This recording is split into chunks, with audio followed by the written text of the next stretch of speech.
Hi అందరికీ. ఈ white డ్రెస్కి కలర్ డై చేస్తానని చెప్పాను కదా. సో నేనైతే లావెండర్ కలర్ డై చేద్దామని అనుకున్నానండి. సో ఈ డై ఫిక్సర్స్ అయితే తీసుకొచ్చాను. ట్రై చేద్దాము అసలు కలర్ ఎలా వస్తుందో. అలాగే దానికి మ్యాచింగ్ వైట్ దుప్పటా కోసం నా దగ్గర ఉన్న వైట్ మళ్ళీ కొత్తది కొంటే ఎందుకనేసి నా దగ్గర ఉన్న వైట్ చున్నీకి డై చేసి ట్రై చేద్దామని, ఇది షిబోరి డిజైన్లో ట్రై చేద్దామని ఇలా థ్రెడ్ కట్టాను అనమాట. థ్రెడ్ కట్టి ఇది హాట్ వాటర్ పెట్టి అందులో కలర్ ప్యాకెట్ వేసేసి, నేను వేస్తున్నది జార్జెట్ ఫ్యాబ్రిక్ కాబట్టి దీంట్లో వెనిగర్ యాడ్ చేయాలన్నమాట. సో అవన్నీ యాడ్ చేశాను, హాట్ వాటర్లో డిప్ చేసేసాను అనమాట.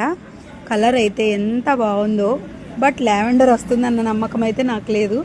పర్పుల్ కలర్ వచ్చేలా ఉంది. సో వైట్ ఫ్రాక్ అయితే వేసాను. ఎంత జాగ్రత్తగా వేయాలంటే వేరే దగ్గర డ్రాప్స్ పడిపోతున్నాయి. అప్పటికే ఫ్రంట్ పార్ట్లో మొత్తం కొంచెం కలర్ అయ్యింది. అలాగే హ్యాండ్స్కి కూడా వేసాను అనమాట. హ్యాండ్స్ మీద కొంచెం డ్రాప్స్ పడేసరికి మళ్ళీ బాగుండదేమో అనేసి హ్యాండ్స్కి కూడా కలర్ వేసాను లైట్గా. కలర్ అయితే ఎలా వస్తుందో చూడాలి. చాలా బాగుంది. నాకైతే ఈ ప్రాసెస్ అంతా చాలా బాగా అనిపించింది.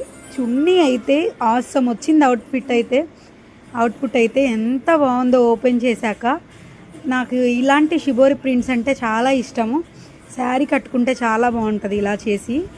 సో ఇగో ఫ్రాక్ అయితే ఇలా వచ్చింది. నెక్స్ట్ పార్ట్ కోసం వెయిట్ చేయండి, ఎలా ఉందో చూపిస్తాను. Bye bye.